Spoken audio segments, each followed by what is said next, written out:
Indonesia merupakan negara maritim dengan tingkat konsumsi ikan yang terus meningkat setiap tahunnya. Salah satu komoditas yang banyak dijumpai di pasar tradisional adalah ikan tongkol karena memiliki kandungan protein tinggi dan harga yang relatif terjangkau. Namun, di balik tingginya permintaan masyarakat terhadap ikan segar, terdapat tantangan penting dalam menjaga mutu ikan setelah proses penangkapan. Ikan merupakan bahan pangan yang sangat mudah mengalami kerusakan akibat aktivitas biologi, kimiawi, dan mikrobiologis. Setelah ikan mati, berbagai perubahan fisiologis akan terjadi secara bertahap dan mempengaruhi kualitas ikan yang dikonsumsi masyarakat. Oleh karena itu, melalui video ini kami secara langsung menginvestigasi secara perubahan fisiologis ikan tongkol pasca kematian serta kaitannya dengan ikan pasar gris ikan. Komoditas yang diamati dalam hasil observasi ini adalah ikan tongkol dengan nama ilmiah Eudinus affinis. Ikan ini termasuk kelompok ikan pelagis yang hidup di perairan laut tropis dan memiliki nilai ekonomi tinggi di Indonesia. Observasi dilakukan di Pasar Grisikan, salah satu pasar tradisional yang menjadi pusat distribusi hasil perikanan masyarakat sekitar. Di lokasi ini, ikan diperjualbelikan dalam berbagai kondisi kesegaran, sehingga menjadi tempat yang tepat untuk mengamati perubahan mutu ikan secara langsung. Selain melakukan pengamatan visual terhadap ikan, kami juga melakukan wawancara singkat dengan pedagang terkait penanganan pasca panen yang diterapkan selama proses distribusi dan penyimpanan. Pada kondisi segar, ikan memiliki karakteristik fisik yang dapat diamati secara langsung. Mata ikan tampak lebih jernih dan menonjol, insang berwarna merah cerah, permukaan tubuh mengkilap, serta tekstur daging yang masih elastis ketika ditekan. Secara fisiologis, kondisi ini menunjukkan bahwa jaringan otot ikan masih memiliki cadangan energi berupa adenosin trifosfat atau yang disingkat ATP.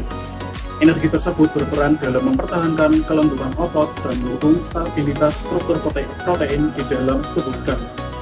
Selain itu, aktivitas enzim dan pertumbuhan mikroorganisme pembusuk masih relatif rendah, sehingga kualitas ikan masih berada pada kondisi optimal untuk dikonsumsi. Setelah ikan mati, suplai oksigen menuju jaringan tubuh akan berhenti. Kondisi ini menyebabkan metabolisme aerobik tidak lagi berlangsung, sehingga tubuh ikan mulai menggunakan cadangan energi secara anaerob. Tahap pertama yang terjadi disebut fase pre-rigor mortis. Pada fase ini, ikan masih tampak segar karena cadangan ATP di dalam otot masih tersedia. Namun, secara bertahap, ATP akan terus menurun akibat proses metabolisme yang tetap berlangsung meskipun ikan telah mati. Ketika cadangan ATP habis, otot ikan mengalami kontraksi permanen yang dikenal sebagai rigor mortis. Pada fase ini, tubuh ikan menjadi kaku karena filamen aktin dan miosin di dalam otot ikan saling berikatan dan tidak dapat kembali rileks. Lama terjadinya rigor mortis dipengaruhi oleh beberapa faktor seperti suhu, penyimpanan, kondisi penanganan, ukuran ikan, dan tingkat aktivitas ikan sebelum mati. Selanjutnya, ikan memasuki fase post-rigor mortis. Nah, pada tahap ini, jaringan otot mulai mengalami degradasi akibat aktivitas enzim, autolitik, dan pertumbuhan mikroorganisme pembusuk. Struktur daging menjadi lunak, tekstur mulai rusak, dan kualitas ikan mengalami penurunan secara signifikan. Selain perubahan fisiologis, proses pembusukan ikan juga dipengaruhi oleh pembentukan metabolit hasil degradasi jaringan tubuh. Aktivitas bakteri dan enzim menyebabkan protein dipecah menjadi senyawa yang lebih sederhana, seperti amonia, trimetilamin, dan senyawa volatil lainnya, yang menimbulkan bau amis hingga busuk pada ikan. Secara visual, ikan mulai menunjukkan tanda-tanda penurunan mutu, seperti lendir yang semakin tebal, warna insang berubah menjadi kecoklatan, mata tanpa cekung, serta tekstur daging menjadi lembek. Perubahan tersebut menjadi indikator penting dalam menentukan tingkat kesegaran dan keamanan ikan untuk dikonsumsi.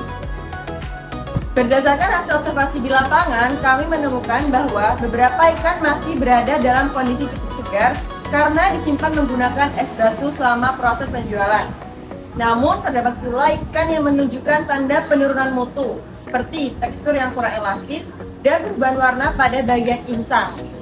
Hal ini diduga dipengaruhi oleh penanganan pasca panen yang kurang optimal, terutama dalam menjaga suhu penyimpanan selama distribusi. Dari hasil wawancara dengan pedagang, diketahui bahwa penggunaan es menjadi metode utama untuk mempertahankan kesegaran ikan di pasar tradisional. Penurunan mutu ikan sebenarnya dapat diperlambat melalui penanganan pasca panen yang tepat. Salah satu metode yang paling efektif adalah penerapan sistem rantai dingin atau cold chain system.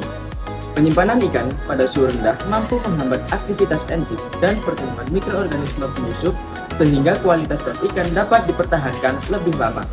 Selain penggunaan es batu, kebersihan alat, sanitasi tempat penyimpanan, serta kecepatan distribusi juga menjadi faktor penting dalam menjaga mutu dan keamanan pangan hasil perikanan. Melalui observasi ini, kami memahami bahwa perubahan fisiologis ikan pasca kematian terjadi secara bertahap dan sangat mempengaruhi mutu hasil perikanan. Penanganan pasca panen yang baik menjadi kunci utama dalam menjaga kualitas ikan agar tetap aman, segar, dan layak konsumsi oleh masyarakat. Oleh karena itu, pemahaman mengenai proses kemunduran mutu ikan tidak hanya penting bagi pelaku industri perikanan, tapi juga bagi konsumen dalam memilih produk perikanan yang berkualitas dan segar.